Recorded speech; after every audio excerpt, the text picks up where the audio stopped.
Good evening, everyone. I'm going to call the Parks and Rec Commission meeting for August 1st, 2024 to call to order. The time is 7:04 p.m. And I welcome everyone who's here in person and anyone watching online. Thank you. First, could we have a roll call, please? Yes. Commissioner Bono? Here. Commissioner Swami? Here. Chair Sharon? Here. And we just have Commissioner Stanek and Vice Chair Butch absent. We're going to go right into our ceremonial matters and presentations. And it looks like we have one for the Parks and Rec Department Senior Wellness Division. Thank you and welcome. I will go ahead and hand it over to you to introduce maybe. Tonight we have Alex Greer, our recreation manager, and Chris Garcia, our recreation coordinator from the seniors. Hello, Parks and Rec Commissioners. Thank you for having us in tonight. We are here today to give an update on the Senior Wellness Division.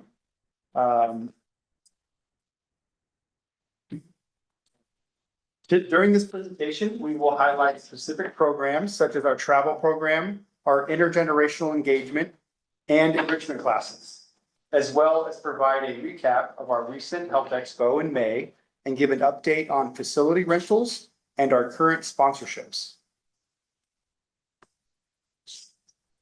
First, I'd like to recap our Live Well, Age Well Health Expo that we recently had on May 10th of this year. This event is for the community to find resources specific for those ages 50 and older. Resource booths and educational sessions provided information on transportation, housing, assisted living, caregiving, legal support, healthcare plans, safety, and more. Fitness demonstrations were also held to promote an active and healthy lifestyle for all activity levels. During the expo, smaller rooms held information, presentations, or exercise demos specific for 50+ adults. Presentations provided more in-depth information for community members to learn further about topics such as signs of Alzheimer's and dementia, caregiver support programs, and respite care, healthcare options and programs, and much more. Exercise demonstrations showcase a variety of activities and allow community members to try exercises they may not think of. Demonstrations included adaptive exercises, including chair exercise, for all learning levels and mobilities. As you can see, the number of vendors from 2023 to 2024 grew, as well as the number of attendees grew from 2023 to 2024. We feel this is mainly this is responsible for the staff deciding to host this event on the second Friday in May, which is Older Adults Month, every year. Establishing a specific day in advance allowed vendors to save the date early, leading to an increase in participation. In addition, staff are able to market the event to the public much sooner, leading to the increase in attendance. Next year, the event will be held on Friday, May 9th. Next, I'd like to discuss or talk about our senior travel program. As you can see here, again, the number of trips offered in the calendar year in 2023 was 17. This year, we will be offering 24 trips. So we're very excited to be increasing the amount of trip offerings for our members as well as non-members. As well as the number of travelers from 2023 was 570, which was an average of about 33 travelers per trip. In 2024, currently, we are averaging 494, which is an average of 35 travelers per trip. So we are seeing not only an increase in trips offered, but also an increase in travelers. So we're really, really excited to see the success of the travel program at the Senior Center. In addition to our day trips, that is what I was just discussing, we have also recently brought back extended as well as international trips. In May of this year, the city finalized an agreement with Colette Travel Agency to offer international and extended trips at no cost to the city while receiving a commission percentage per registered traveler. Staff began promoting this partnership in the 2024 summer brochure. Currently, presentations are given by a Colette representative at the senior center.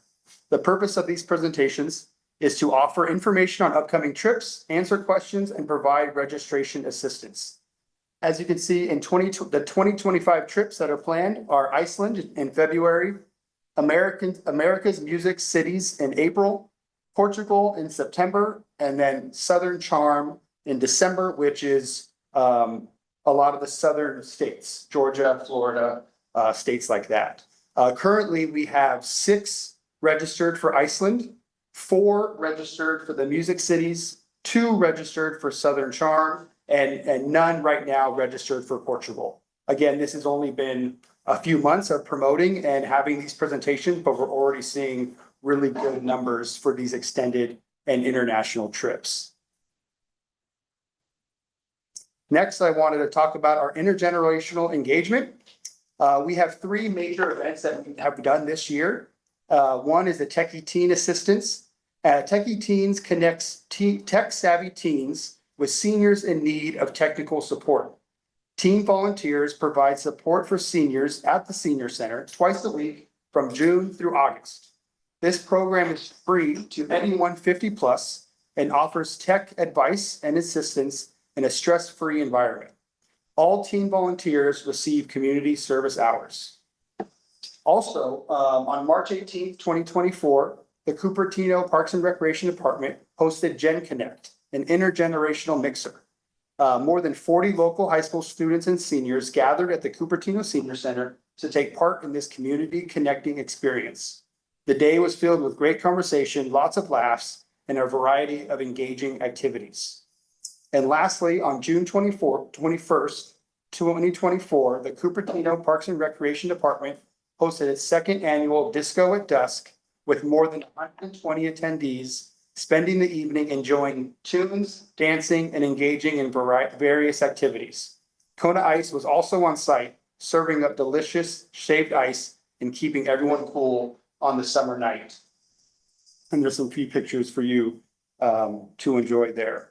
Now I'm going to hand it over to Chris to discuss our enrichment classes. So as displayed, the number of classes we offered as well as the number of participants enrolled in these classes. In comparison to previous years proves that we are offering more to our growing and changing population. Almost half of our classes are volunteer-led, which allows us to provide these classes at a lower cost to our seniors. We also have contractors that specialize in these classes that they teach. We have different types of classes at the senior center that cater to the needs and wants of our members and guests. These classes range from music classes such as ukulele and different dance classes, fitness classes such as Zumba and different styles of Tai Chi, and even art and language classes. An example of our classes catering to the needs of our seniors is our chair exercise classes, where we have our chair yoga class and a regular chair exercise class for those who aren't as mobile.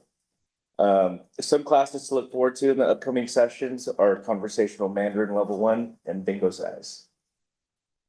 Okay. I'll pass it back over to Alex. Okay, now I'd like to touch on our external facility rentals. As you can see, in fiscal year 22-23, our total bookings for the senior center was 60 with a revenue of 28,000. This fiscal year, or last fiscal year, I'm sorry, we had a total bookings of 91 bookings with a revenue of 41,000. So as you can see, just like our classes and our travel program, even our facility rentals have increased in the last couple of years, which is really something that we enjoy seeing. And lastly, I wanted to wrap up with our 2024 sponsorships. Most of these sponsors came about for the Health Expo, but we are lucky enough to have some of them also sponsor our upcoming open house, as well as our upcoming 50+ golf tournament. A few of these sponsors are Clear Captions, Watermark Retirement Communities, Heart to Heart Adult Daycare, Oakmont of Silver Creek, WellCare by HealthNet, and Los Gatos Audiology. These sponsors and their donations totaled $3,550 for this year. And that concludes our presentation. Do we have any questions? Sorry, 1 second. I would like to say that I attend some of those classes in our next. Thank you. I attend the tech talks. Yep. Religiously and all of its predecessors. And I go to a couple of those and you guys do a great job. Thank you. For sure. I'm gonna open it up now for commissioner comments. It looks like Commissioner Swamy Thank you, would like to go first. Chair Shelley. So excellent program. This is very close to my heart. I just came back from India and I was seeing some of these programs and how much of an impact this has. One question that I have, when I saw the intergenerational activities that you have in place, instead of, can you expand it beyond just the tech support? Because one of the things that I saw was they really thrive with the intergenerational, just meeting, greeting, spending time together. And I would certainly like to be a volunteer and do that because it makes a huge difference. It's one thing for them to have a COVID group, but it's quite another for them to actually, and it's mutual. It's very enriching both ways. Absolutely. And that's, the Gen Connect event did a lot of that. A lot of it was just communication and interactions, conversations, learning from each other in a unstructured environment. So our Gen Connect event, was a really fun way to see that. You can see, oh, it's not up there right now, sorry. Some of the pictures of just the seniors and the teens laughing. They were actually doing a, activity sheet where they had to go around asking questions. Who's been to another country, who has a sibling, little fun facts that they had to find out about one another. And it was really cool to see just the kids and the seniors just interact and laugh. And so that was a really fun event that we had. And so, but yes, we really enjoy the intergenerational engagement that we're able to provide. There is sometimes a challenge meeting schedules. Teens and students are very busy throughout the day. It And could be beyond that, right? right, of course. And we always try to get creative on finding ways to bring them together. So. Or yes. what I'm suggesting is doing it on a weekly basis or a monthly basis and letting people know. So even if there's no intergenerational and not with too much time, that would be really, really enriching. Yeah, definitely. There's a regularity to it rather than a one-off. Right. Yes, for sure. Yeah, thank you. Commissioner Vogel. Thank you. Great presentation. And obviously I'm glad to see the increase, but we all would say it's kind of normal after COVID, but we're happy to see that again. My question that I have to you would be with Colette, selected them to begin with, and because I'm in the world of travel myself. So I know a lot of wholesalers, so I just wanted to have an idea if you could emphasize on that. Is it the best one? What kind of outreach do they have? How they're doing their outreach? What's the percentage? Is it beneficial to us? And then I'll have another question in regards to sponsorships. Of course. So previously, before COVID, the senior center had a partnership with Colette. So that relationship was already built pre-COVID. And so that was an easy way to get back into it with that previous partnership. On top of that, I also connected with another supervisor in a different city, city of San Carlos, and they also had a partnership with Colette. And so after speaking to her, and she kind of gave me a lot of information on what to expect and how it's been working for them and how successful it's been for them. So that coupled with the fact that we've worked with them before really made it an easy decision for us to work with them again. And not to mention just they're so established. They've been around over 100 years. They're nationwide and they have a lot of representatives. They have a lot of reach. And they're very professional and they know what they're doing when it comes to travel. So it was all those factors played into the decision. So I would expect for the benefit of the city, knowing Colette myself, I've been working with them for 20 years, but they are not the #1 bed bank in the world or best representative. I can give you a whole list. But seeing the increase, it would be nice to maybe entice them to maybe give the city a better commission because they're seeing the bookings going higher. So we can incentivize that and say, hey, look what we're doing for you. Can you help us out more? But anyway, that was my little tip. Now for the 2024 sponsorship, I see a whole list of, I would say, wonderful sponsors, yet the 3550 is pretty low. Is there a reason for it? Because typically for sponsorship, they do have a budget and I'm 100% sure that we can get more. So this is the first year that we introduced sponsorships. Okay. To the Parks and Rec department. And considering, and so it's kind of a trial program in a way, at least for the senior center specifically. And considering that our events don't have the same reach as you would say a concert, we felt like offering $500 to $2,000 as a sponsorship would be a little high, knowing that our events only see about 200 to 300 people compared to a concert, which could see up to almost 1,000 people. So that was why we, in order to kind of get our feet wet in the sponsorship, realm, we wanted to start small with $100 and $250. So our range goes from 100 to 500. Got it. Versus the bigger citywide events, I think, start at 500. So now that we've established ourselves as a sponsorship and the Health Expo, which is our biggest event, is growing, we anticipate to increase that dollar amount. Yeah, and that should have been my first question, because I assumed like Colette originally that there was a history before, but it kind of makes sense. And typically in the industry always say, it always works the same, and we try to build a relationship up to 3 years and then move on. But congratulations, it's Yeah, pretty. but I agree with you. I believe a lot of these companies would be willing to pay the higher amount as the years go on and as events get bigger. Thank you. Thank you. Thank you. I have a couple questions myself. So again, thank you so much for being here and answering our questions. How did you count the attendees? As of course, it's a free thing. How do you determine how many attendees you have? For the Health Expo Yes. specifically, so we have giveaways. So we Okay. base it off of our giveaways. Oh, great. Which is pretty simple as that, yeah. Yes, that works. So we have a specific number and we had X number left over, and that was essentially how we came up with our ballpark. We also try to head count while we're in the reception hall, which is our main area. But we really base it off of that. We base it off of how many giveaways we gave away. Okay, Yeah, seems like a reasonable. Yeah. But you're right, it is hard without registration. It is, it Yeah. is. So regarding the programs that are offered, how do you, I know there's a mechanism, I just am curious, what is the mechanism you use to determine what seniors are looking for as far as programs? For example, Sunnyvale offers language classes at their senior center, but we haven't, as far as I know, for a long time now. What's the reason behind not offering language classes, for example? I'll answer that one. We have a couple language classes. It's been difficult bringing back instructors, from the COVID period. Like we discussed, a lot of them are either contractors or volunteers.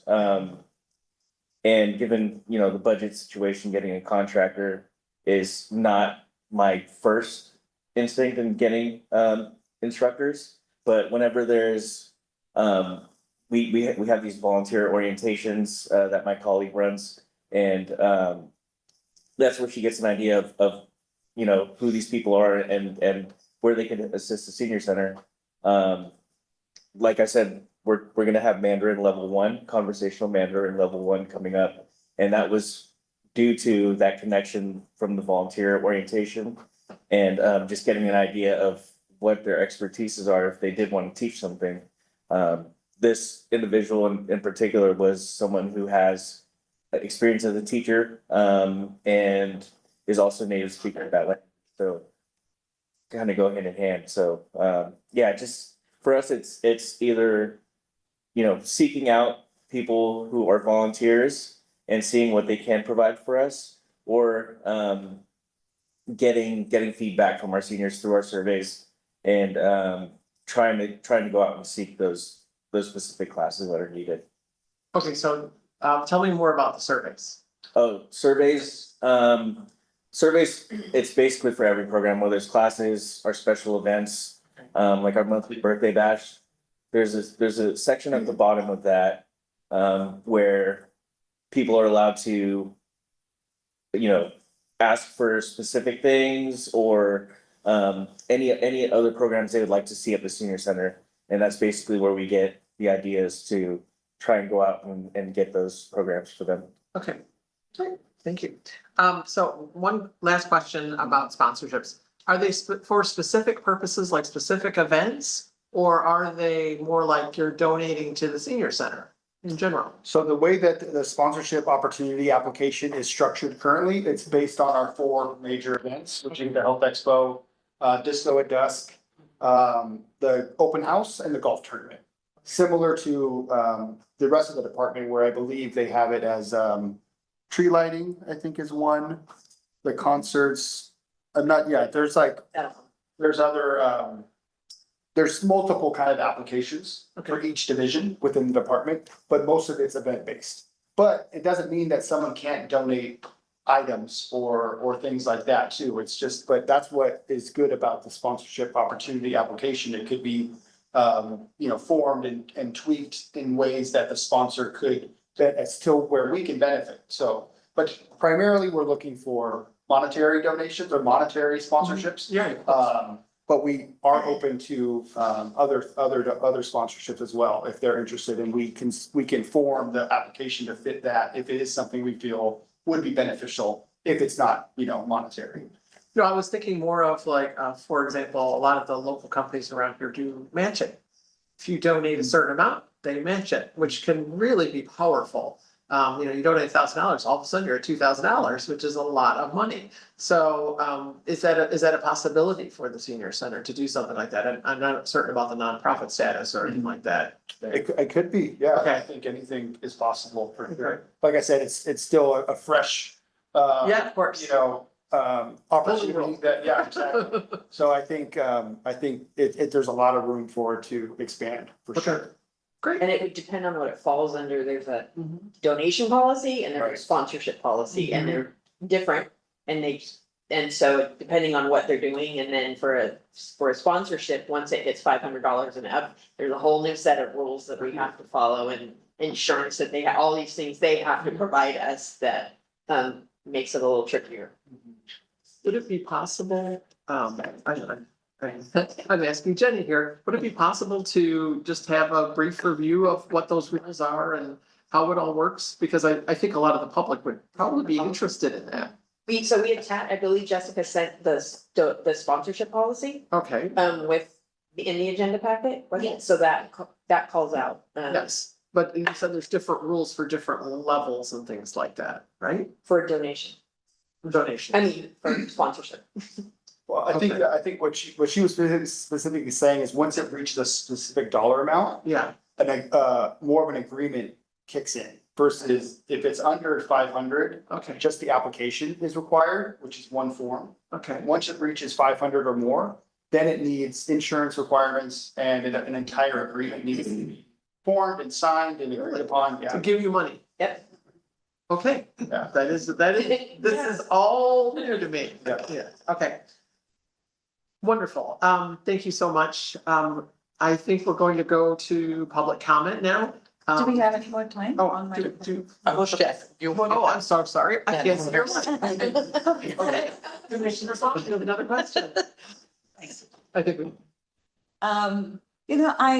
To actually elaborate on what Joe Sharon was saying, I want to actually explore a little bit more about the budgetary part of it. How much is your budget requirement? Because one of the things that you provided information on is revenue for rentals. Can you throw a little bit more light about what is this? And how, is this the revenue as in you got the revenue, the city got the revenue?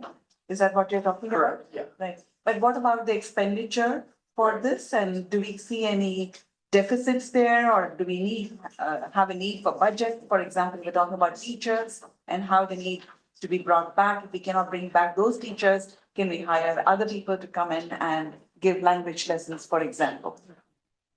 Well, first, the rentals, yes, that's just the gross revenue. That's not the net revenue. That doesn't include staffing costs for those rentals. But there is still a profit that's being made on facility rentals despite the staffing costs that aren't associated with this presentation. It's just part-time staff that are working these events, so it's not any full-time staff that are there or anything like that. And so there is still revenue coming in with rentals specifically. And then as far as classes go. Yeah, those are budgeted out. Yeah. At the beginning of the fiscal year or prior to the new fiscal year. So I speak with our admin team and figure out how much we can spend, given the budget cuts we've had. That, like I said, we've had to kind of steer more towards volunteer-led classes. And I think when it comes to classes that we are looking for or are having trouble returning, it doesn't really have to do with budget. It's really more of just finding the people that are available to teach, because it is a big commitment to teach every week for multiple hours. So, where volunteers come in because they have to be seniors and they have to be members. Most of the time they're retired, so they have a lot more time to teach, versus contracted instructors. They already have a full workload of classes that they're already doing because that's their profession. So it's really not a matter of budget, it's more a matter of just demand. And so Chris and the other coordinators are always looking for ways to find, whether it's contacting other cities, city of Sunnyvale, city of Mountain View, hey, we're looking for a language contractor, do you guys have one? Are they interested in? Most of the time, they don't have the time to come to another There city. are actually online tutorial centers where people are happy to come and give their time. You should look into Okay. that. They're always looking at it. And secondly, one last quick question is, everything, all the numbers are going in the upward direction except the number of trips. They seem to have dropped from 570 to 474. Did I read that correctly? No, you did not, but that's not factoring in the trips that haven't happened yet. Got Yeah. it. All right. I was wondering if there was something going on over there. No, that 494 is only up until June. Up until June. So we have 10 more trips, so that number will go much past 570. Yes, Thank thank you for asking that. Yeah, I should have clarified that when I went over that slide. All right, I'm done.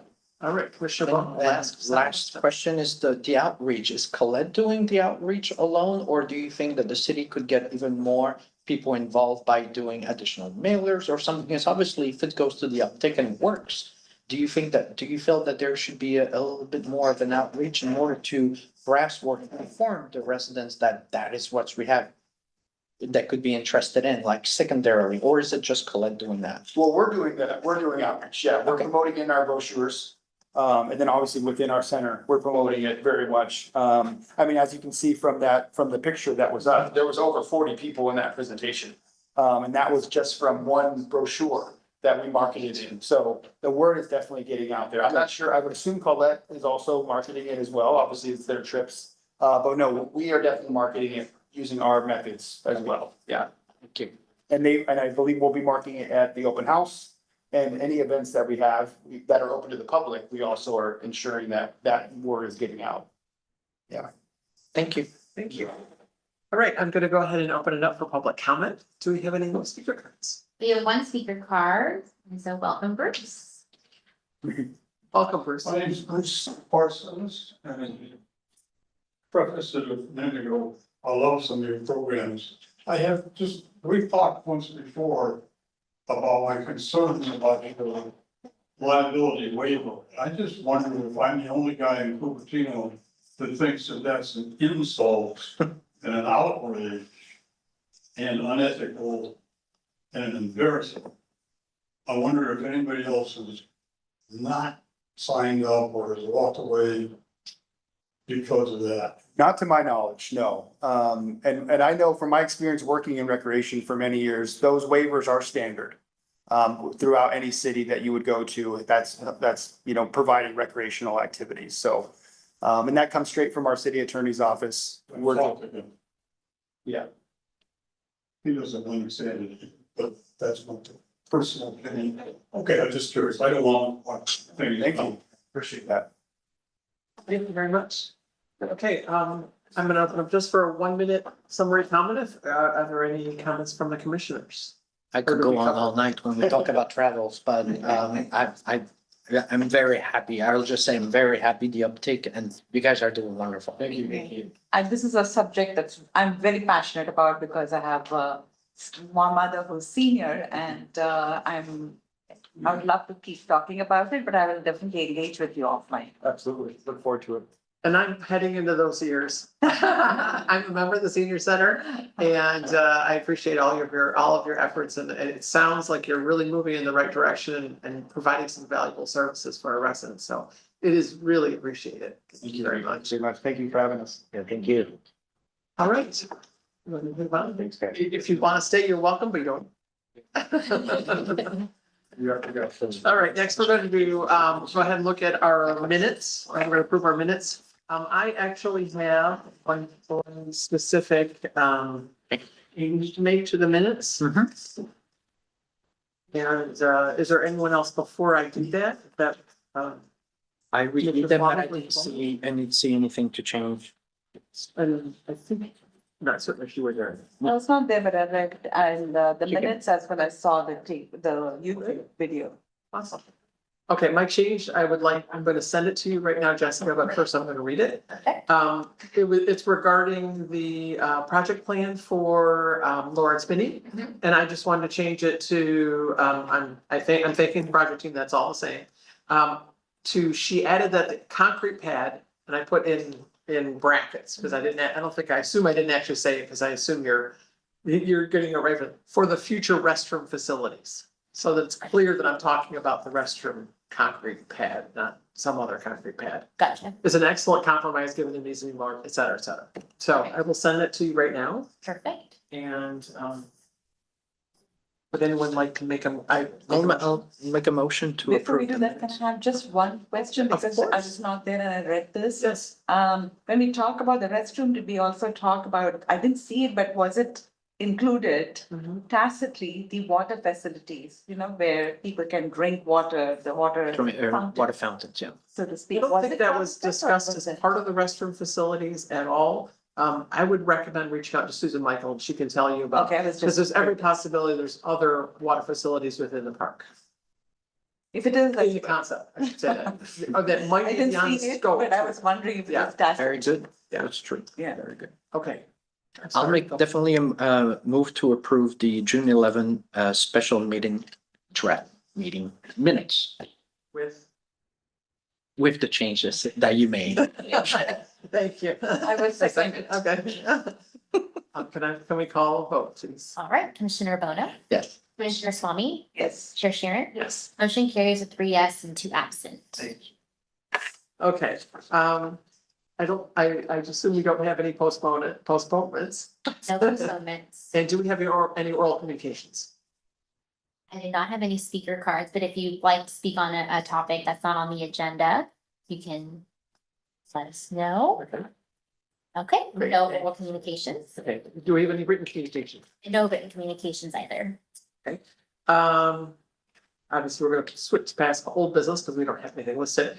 The next thing on our agenda is the Cupertino Historical Society Annual Report. And Chair Sharon, I'd like to inform everyone, just for sake of transparency, that the Historical Society is about to do a presentation, but I'm also part of the board of directors of the CHSM as well.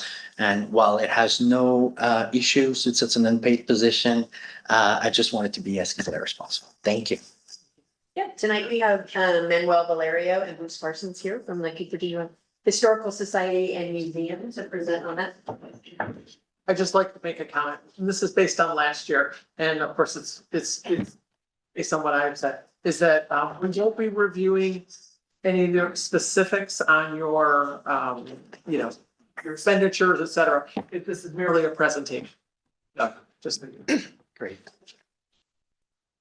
Thank you very much, Chairperson Sharon and Commissioners Swami and Bono. Thank you very much, and city staff and residents of City of Cupertino.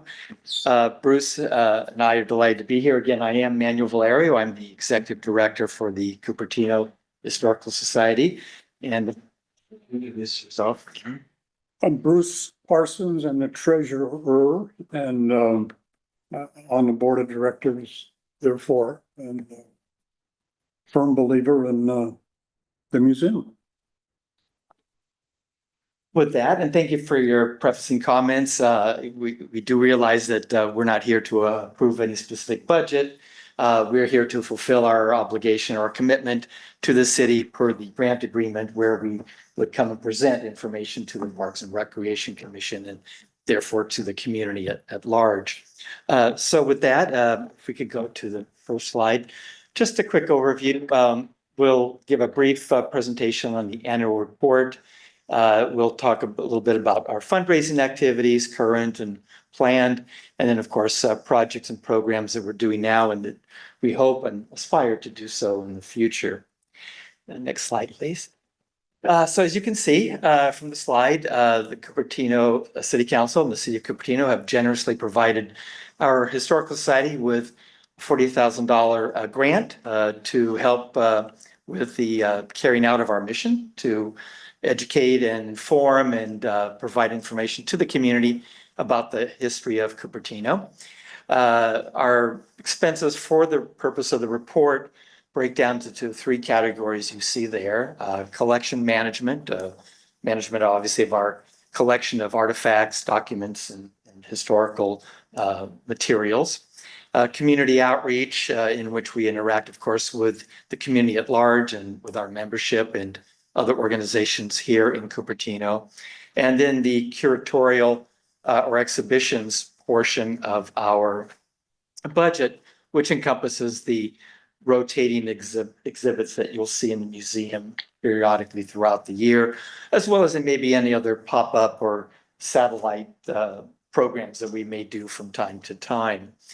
So for those categories, as you can see there, our expenses were $54,874.75. It's a negative number there, not that we're in the red, but negative number in terms of that we did spend all our funds per the grant agreement and then some. So that's just by way of informing the community and the council about our expenditures. Next slide, please. This is just a snapshot of some of our fundraising activities. So this past fiscal year, we did have a jazz fundraiser, which was held at the Cupertino Hotel in October. Nicely attended. I think we had over 60 people joining us for a nice reception that evening.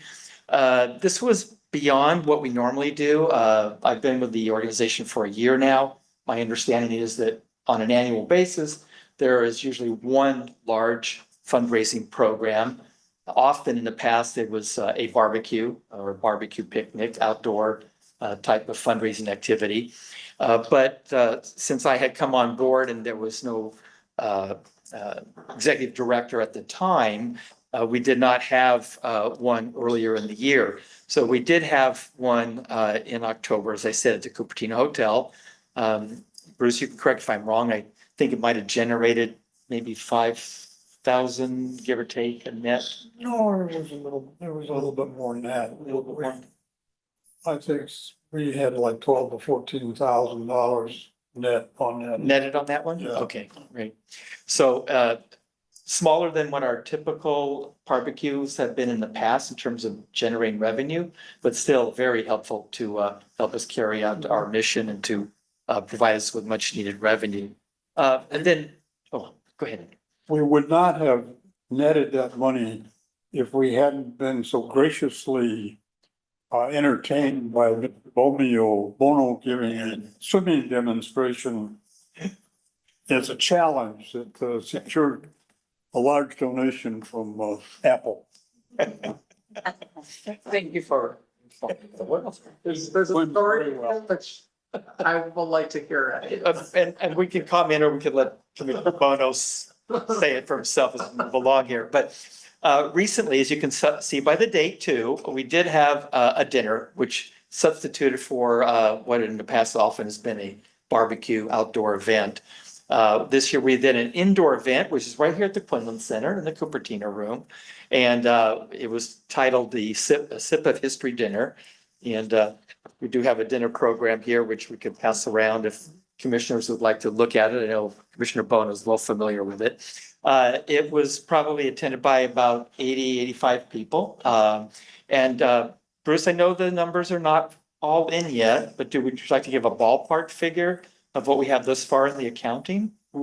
So far, we have netted around $15,000 on that June 28th dinner.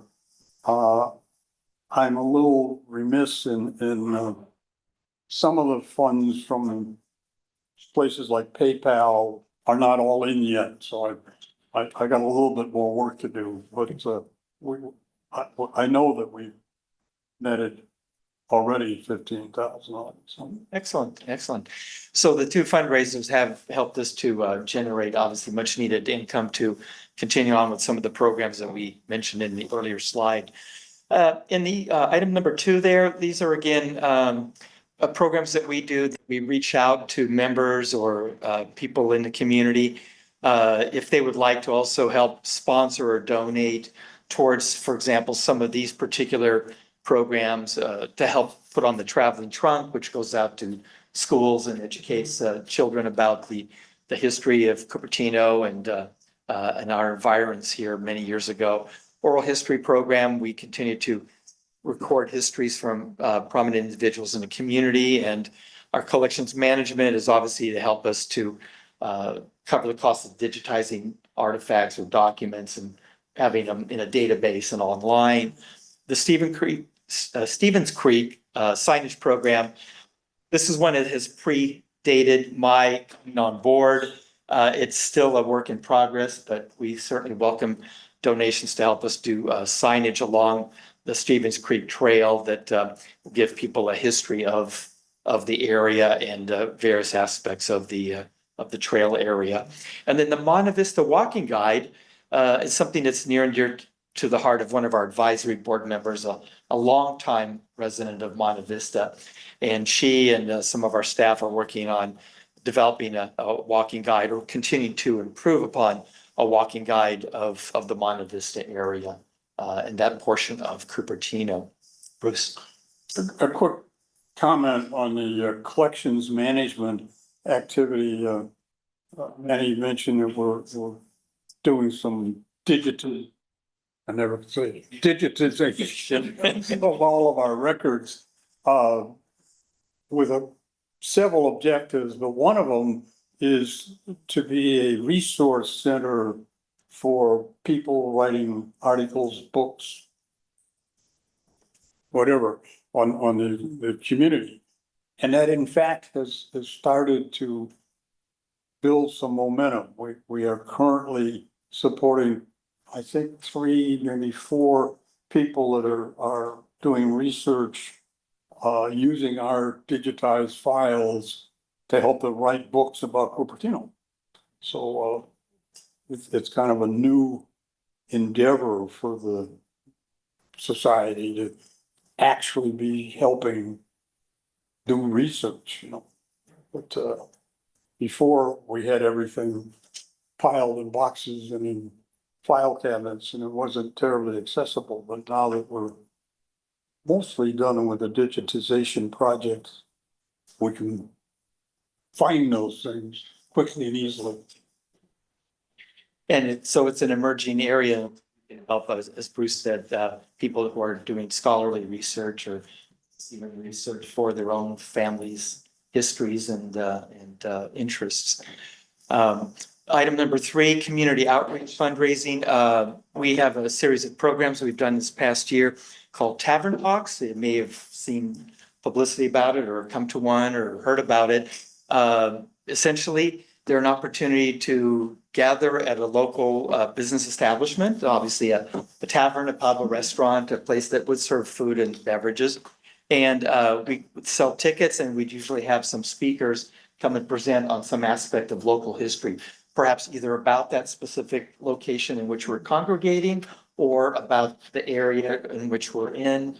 For example, there was one, well, before I came on board, but there was one, I believe, at Paul and Eddie's, for example, in the past year and a half or so. And we've had some others. We've had one, and we'll get into more detail on a couple of these in further slides. But Tavern Talks are a very popular event. I think they average at least 40 or 50 people per gathering. Doesn't generate a great deal of monetary benefit to us, but they can bring in several $100s at a time, and it brings in sometimes new people to become more familiar with our historical society, which is another important thing that we need to be doing. That's building membership as well as getting revenue for our programs. And then membership outreach, we obviously reach out to our members to renew, to help recruit new members. We do an annual fund drive late in the year, late in the calendar year, encouraging if people are so able to, dig a little deeper into their wallets and pocketbooks for maybe a little additional monetary support, and we reach out to them. And again, they can choose to do a general donation, or if there's a particular program that we're doing or one that they maybe would like us to do that we're capable of, they can maybe earmark a specific donation for a specific purpose as well. Thank you. Next slide, please. And I'm sorry, if there's any questions, feel free to. Yeah, I'd like to hear a little bit more about that. Can you go back to the previous? Sure. You can elaborate on the traveling fund program a little bit. Excuse me, why don't we wait till all of our questions at the end? No, I mean, he said he wanted to know if he's. Whatever the share, the design. I'm okay, it's not really a question. I was asking how the presentation. Well, I can talk upon next, well, it'll be in one of the next slides. Sure. So I'll do it as Absolutely. one. Thank you very much. So again, this is certainly not an exhaustive list, and there may be things we've even forgotten to mention, and some things are just routine projects that we do on a month-to-month basis. But just really briefly, dating back to the start of the fiscal year, again, there was a tavern talk, in this case at the Duke of Edinburgh in July. It was prior to my coming on board. As you can see there, I think officially came on board on the 19th of July of this past year. And then the Bear Blacksmith demonstration, I think we mentioned these last year. The last Saturday of the month, at least I think during the summer primarily, we go down and assist the blacksmith demonstration at McClellan Ranch Park. And I had the opportunity to do that myself for the first time this past Saturday. And it was really an enjoyable experience. Throughout the day, I think we had maybe 40, 50 people, kids and families and grandparents and people come in and just be amazed by the blacksmiths as they kind of work on little metal projects. And we give out information about the Historical Society and also tell them about the blacksmith shop and a little bit of the history behind it. Same in August, we also helped out with volunteer docents there as well. In September of last year, we had a new exhibit. It was on Painless Parker, a famous dentist from the turn of the past century, who had dental shops in Cupertino, I think San Francisco, in various cities, Los Angeles, various cities in California. He was a combination dentist and kind of a Barnum and Bailey circus kind of entertainment, because he would do music and he would do all sorts of embellishments to attract customers and to make it sort of I'm not say a sideshow, a circus, but he wasn't your typical staid dentist. You come into the office, you take care of the problem, and then you go away. He was a showman as well as a dentist. So we had an exhibit on Painless Parker, and that was a very interesting thing to put forward. We published our newsletter in the month of September, in the fall of last year. October, there's the fundraiser we mentioned to a little earlier. Then in November, we began to disassemble the Painless Parker exhibit, and we began preparing for the annual holiday Christmas exhibit that takes place in the museum, and also, of course, here at the Quinlan Center. And next slide, please, Stacey. Thank you. So, of course, in December, we had the decorations, Christmas decorations, some antique Christmas decorations, and old-fashioned, if I can use that term, decorations that were inside of our museum. We also had a small-scale toy train that was placed in the Quinlan lobby around the Christmas tree that delighted lots of youngsters. We participated in the tree lighting ceremony for Friday evening, and then again on the Breakfast with Santa. We had the museum open that morning for the Breakfast with Santa program. We held our traditional holiday party to thank volunteers and sponsors and donors. And we had, I think, over 50 people for that event. We did have a board retreat in January, which was an effort to try to focus on the things that we, or the board, felt were our priorities. It's a volunteer-driven organization, even though there are 3 of us who are paid part-time staff. So it was a volunteer organization where there's some volunteers or board members who have been in our organization for many years now. There's only so much bandwidth, there's only so much you can do unless you continue to increase our numbers and get more people involved. So we definitely needed to focus on those things that we most definitely want to accomplish in the next year, and understand that there's other things that we would do but the priority setting was important for us to try not to spin our wheels and try to do everything and focus on that we could do that was more important. We had another tavern talk, as you could see there in Campbell. We provided our state and federal tax returns. Every year we have, at least once or twice a year, we have a Mellon intern provided to us from the Mellon program, the History Center at De Anza College. And we had a very fine young man who was with us for a couple of months during that quarter, and he was very helpful, again, in helping our collections manager and our administrative assistant in preparing things to be digitized and ascensioned for our database. In February, we received from the new museum in Los Gatos a garment storage cabinet, which is currently in our museum, and there are garments actually, old garments, historical garments hanging in them right now. We attended, several of us from the organization attended the Mayor's State of the City program, also at the Quinlan Center. I just noted, or we noted in March, and Bruce alluded to this earlier, we continue to make good progress on our collections and in digitizing our collection of materials. Again, with the long-term goal of having all of these items online and available. Currently, we have the items that are digitized thus far available to us internally.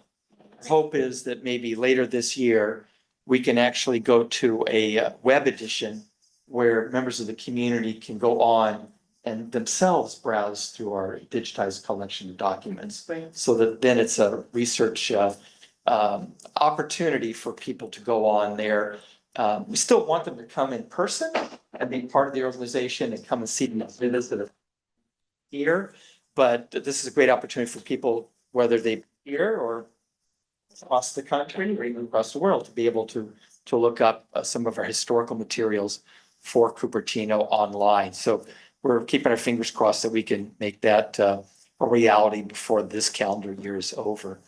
Our intern left us after a few months because of his college quarter ending and other class obligations. Another tavern talk we had were at the Vidovich Vineyards, which was attended by about 40 people. And again, another successful event. Next and last slide, I think, on activities. We received, if I know if anyone's familiar with the Portal Mansion, and I don't know the years of the mansion's existence from memory, but it was a substantial house or mansion here in Cupertino during agricultural period in Cupertino and in Santa Clara Valley.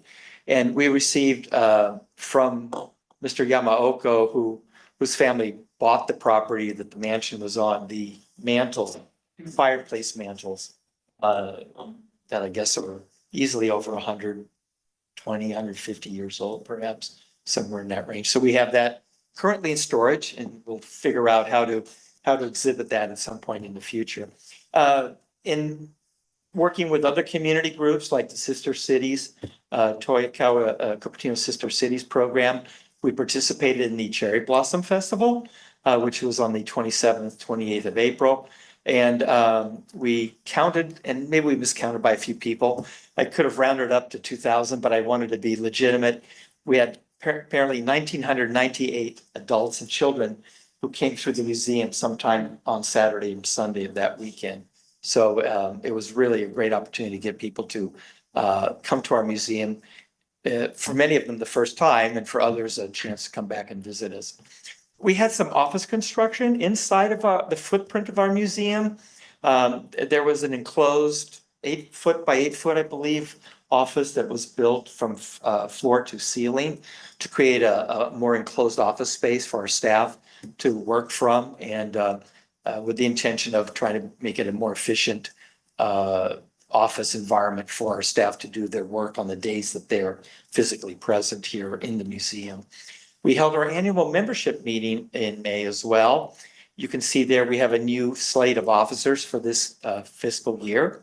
Mike Folks, who was government relations at Apple Computer, is this year's president. Niraj Mathur, who gave this presentation last year, is our immediate past president. Commissioner Bono, as you can see there, is our first vice president, Jason Foreman, our second vice president. Mr. Parsons here, our treasurer, and Valerie Abid continues to be our secretary. And that is our slate of members or officers on the executive board. In late June, just in time for our Sip of History dinner, we have what is now our current presentation or current exhibit in the museum. It's a history of Cora and Fremont. Yes, skipping over that, I was thinking of the word Fremont. Fremont and Cora Older, they lived in the Monte Vista area of Cupertino. They were journalists and writers, and they were publishers of newspapers in San Francisco in the early 1900s. And to complement that, as you can see there, we have some very vintage typewriters that are just fantastic to look at. They're on loan to us from History San Jose. So we'll be having that exhibit for at least the next couple of months. And again, there's our Sip of History dinner that was held here at the Quinlan Center, and is of course intended to be our major fundraiser in this past fiscal year. And that's that slide. Just Okay, before you on, this is a little more in depth than we normally go into. oh, I'm sorry. That's okay. So if we could just pick a couple highlights on each Okay. slide from here on out. Okay. That would be really. Sounds good. Sounds good. So again, these are projects and programs we aspire to do. Some of them we are currently doing. Others, of course, we hope to be able to do over the next few years. The first one I'll point out, though, is the online Past Perfect. Past Perfect is the historical database application that we use to digitize and catalog our inventory. And when I said web edition earlier, it's a web edition of Past Perfect that would allow people to go and look at our catalog, look at our collection online going forward in the future. I'll let you read those if there's actually any that pique anyone's curiosity. Some of these, again, like on the community outreach, Stevens Creek signage, we still wish to obviously reach out to members of the community to see if they would like to make contributions that will help make that a reality as soon as possible as well too. But I'll go ahead and we can go on to the next slide. Is in the next slide after that. This just breaks down the categories of the expenditures: collections, exhibits, and community outreach. I'd be glad, I'll speak to Tavern Talks in relation to your, not Tavern Talks, Traveling Trunk. Although it's not listed specifically on that, I don't think, but I can speak to that. Does anyone have any questions on some of these? We'll wait till you're all done. Okay, good. I'll point out two items. Under curatorial exhibits, we have the Kelly truck. Bruce, I don't know what the vintage of the year of the truck is, very early I think 1900s. it's 1915, I think, if I remember. Okay, 1915 Kelly truck. Kelly was the manufacturing company that built these vehicles. The Kelly truck had been at what was formerly the Kaiser Permanente location and the Lehigh location. And because that's closing down, we've been finding a home for it. And I think we're in the process of finding a temporary home for it at a city facility for the time being until we kind of have a better exhibit location for it. So that's something we've been working on. It's not listed up here, but let me just say, in relation to your question, the Traveling Trunk as a program has been going on for several years, obviously had to be suspended during COVID because schools were online.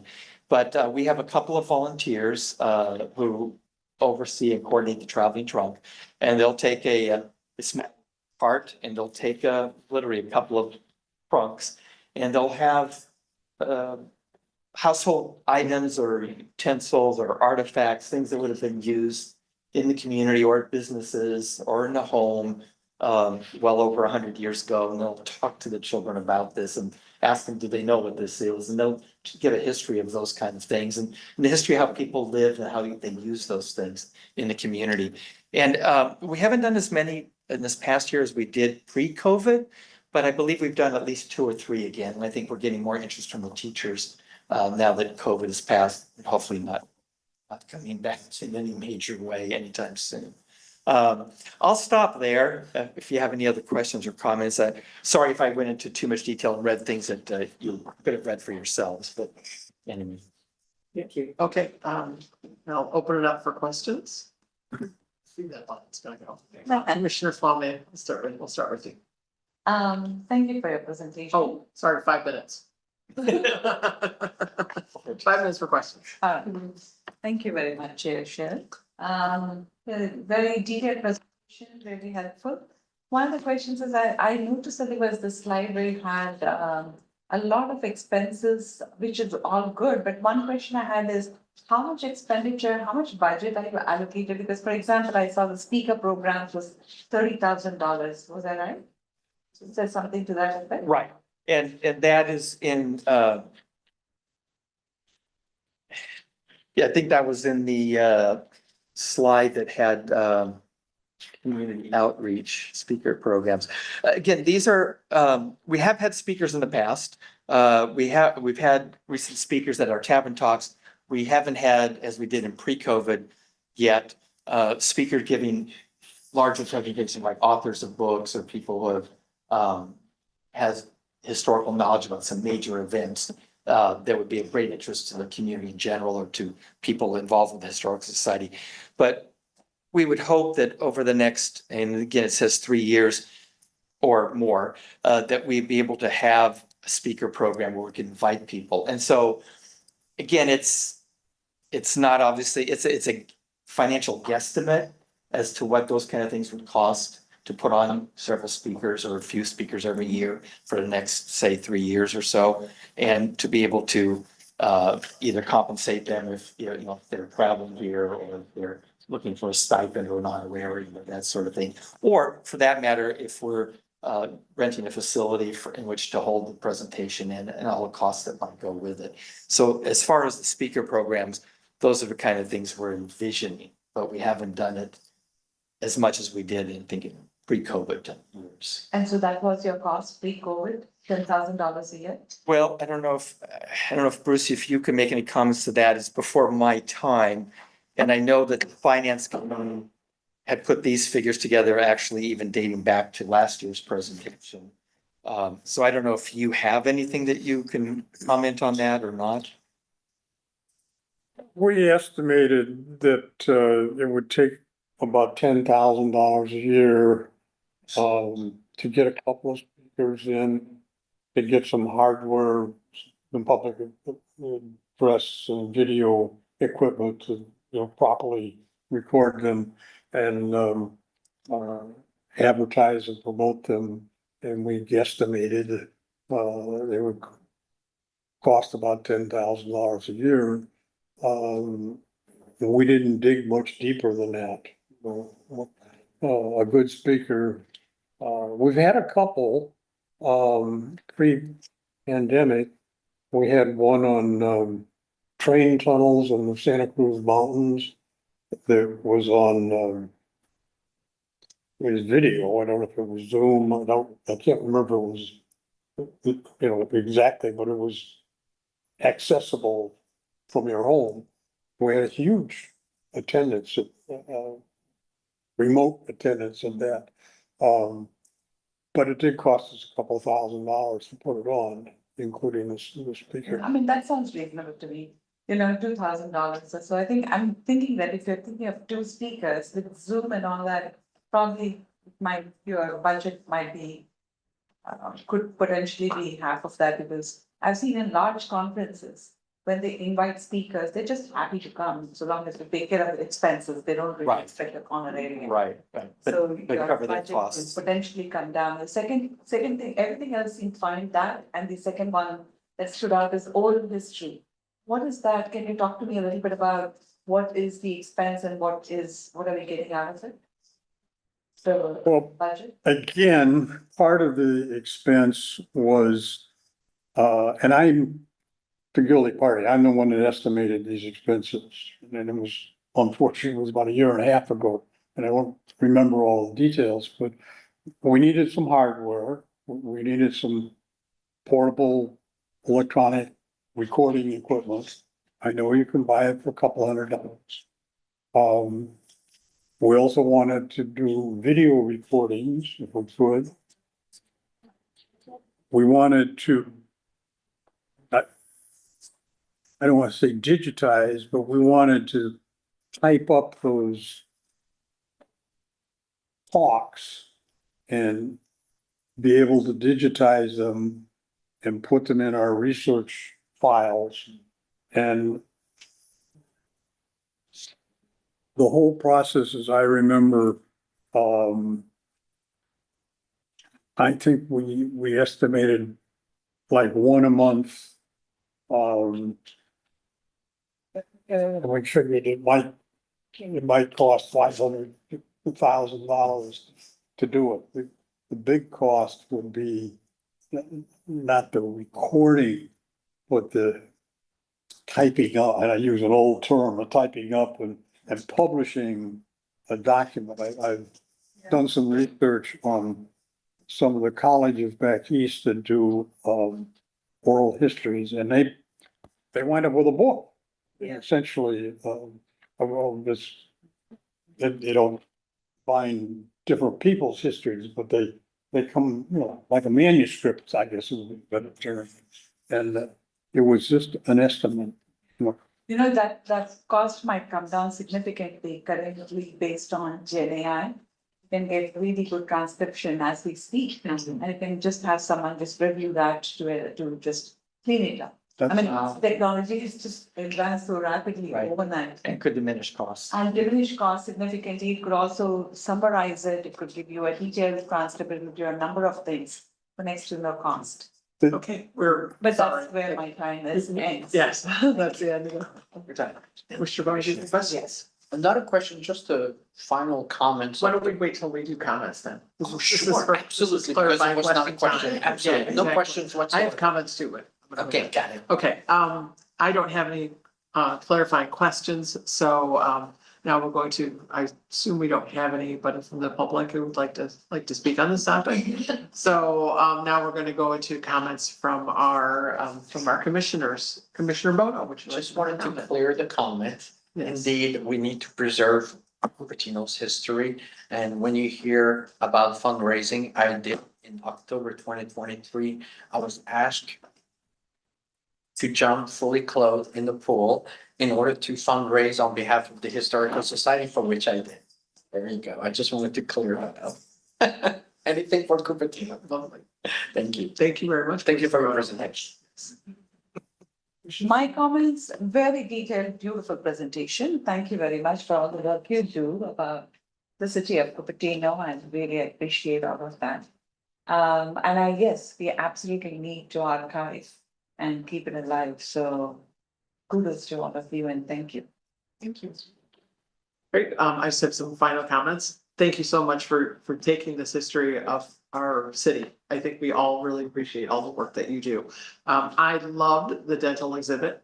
I was in there for quite a while, being as the daughter of a dentist and the mother of a future dentist. So this really was fascinating to me. So I really appreciate it. I hope we have more exhibits of different things locally as well. So I think I can say safely that as a commission, we really support you, and we're excited that you came in and talked to us. So thank you so much. Thank you. Thank you for the opportunity. Appreciate it. Thank you very much, commissioners and staff. And you're welcome to stay for the last bit we have, but you don't have. What is that? That's what I always say. All right, let's move on to staff reports. Would you like to do staff report first? Certainly. Okay. Tell us, Jenny. Nice way to just again. You have a slide. Okay, Is it another picture of a lovely playground? there are some photos. Yes. Love photos.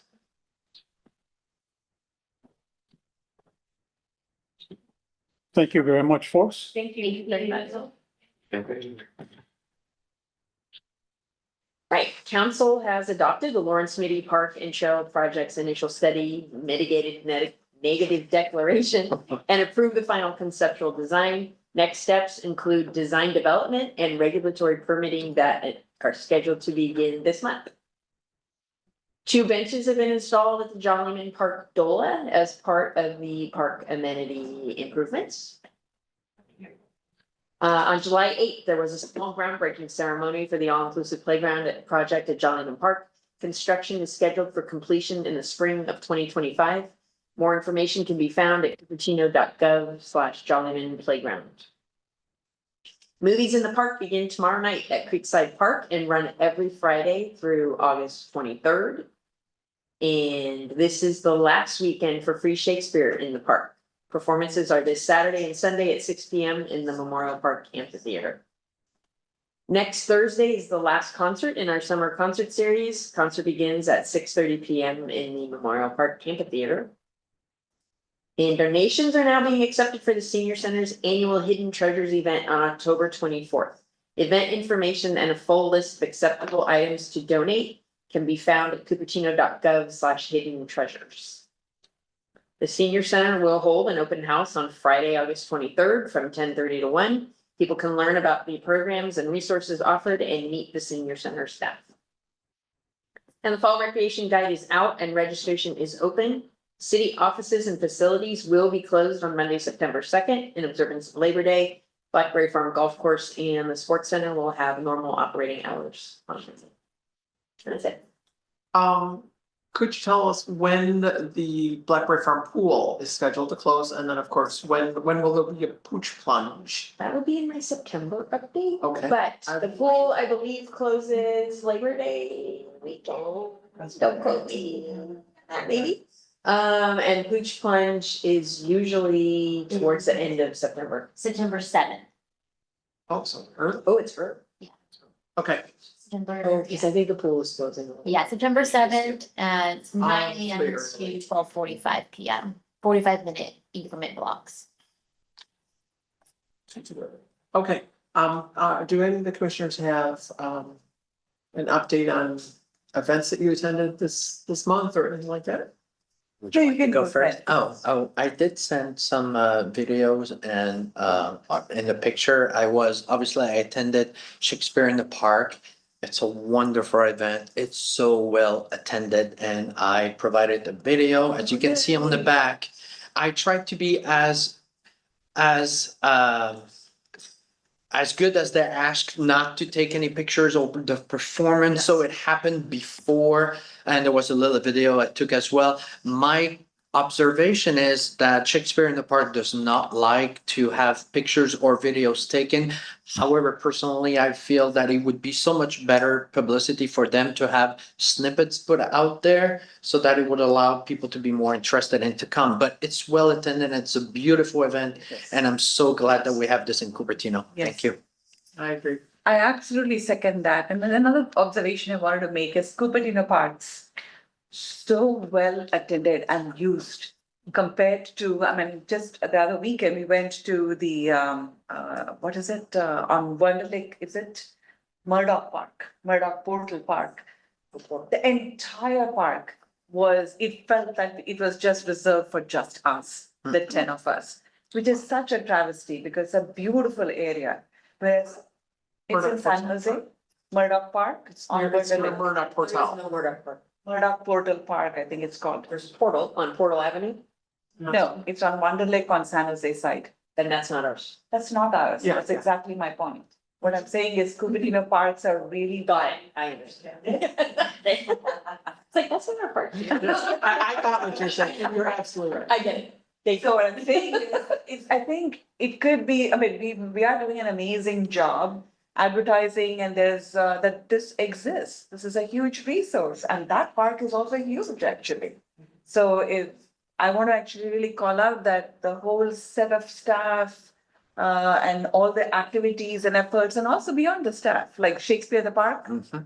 amazing. Yeah.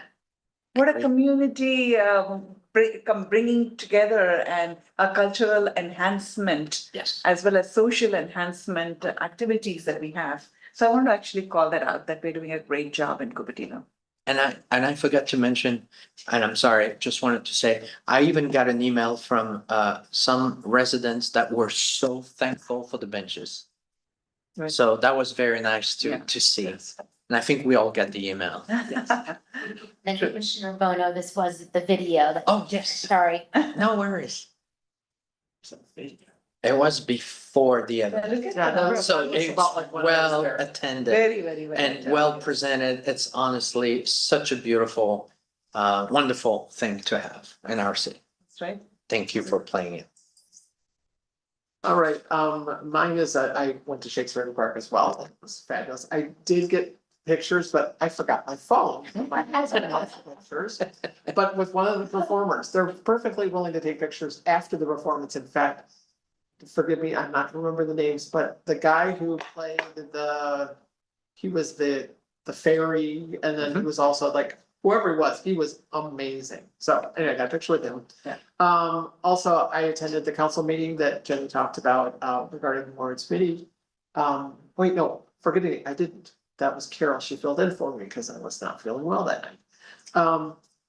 I did go to the Mayor's Commission meeting, so I'm just gonna give you a few of the updates from that, that happened.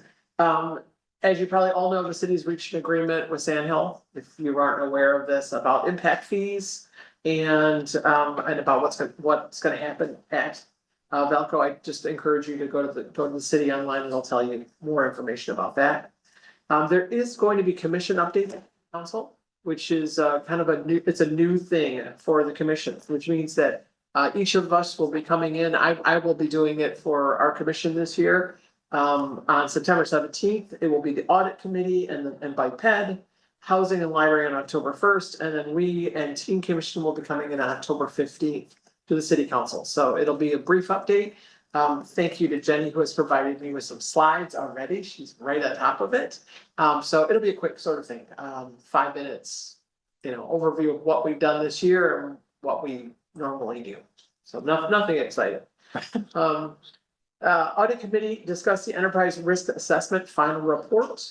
It was a snapshot in time in December 2023 by Moss Adams, and of course it identified the budget issues that we've had with the loss of income from sales tax, et cetera. Yeah. So luckily, our city has addressed that issue. We have a balanced budget. So thank you to staff and to our council for making that happen. Bike Ped Commission, the city has approved the Vision Zero plan and the Lawson Bikeway.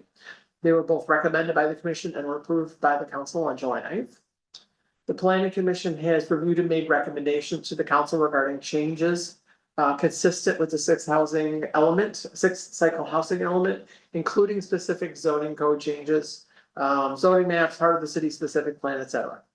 And those have been approved since then, if I remember correctly. Hearing on the proposed muni code amendments regarding fences, including now allowing a building a 7-foot fence without a permit instead of just a 6-foot fence, have also happened. Public Safety Commission is planning to do their recommendation on automated license plate readers at a special meeting in August. The recommendation of the council will be made in September. And sustainability said that the city suspended the existing REACH code. I'm sure you certainly are probably aware of this, regarding the requirement for all electrical appliances in new construction due to the Berkeley versus California Restaurant Association results. And the commission will be looking at alternate routes for all electrification. Silicon Valley Clean Energy now has a Go Electric Advisor. That's a free assistance program to help residents switch their appliances to electric. And then last, the TIC Commission is planning a less expensive cybersecurity public education venture than the previous one. And they're also looking into autonomous vehicle operations in the city and possible use of generative AI tools for city staff. So if you are interested in any of those things or concerned about any of those things, reach out to the TIC Commission about that. So that is all that is the updates for the Mayor's Commission meeting, and that's all I have for my report. Thank you all for listening to that long report. We'll meet again in 2 months. So In September. September. Oh, yeah, you mean for the for commission, the Mayor's meeting. Commission. The Mayor's meeting, yes. So, all good. Okay, future agenda setting. Does anyone have any items for future agenda? I don't see that. Okay, great. I will adjourn the meeting.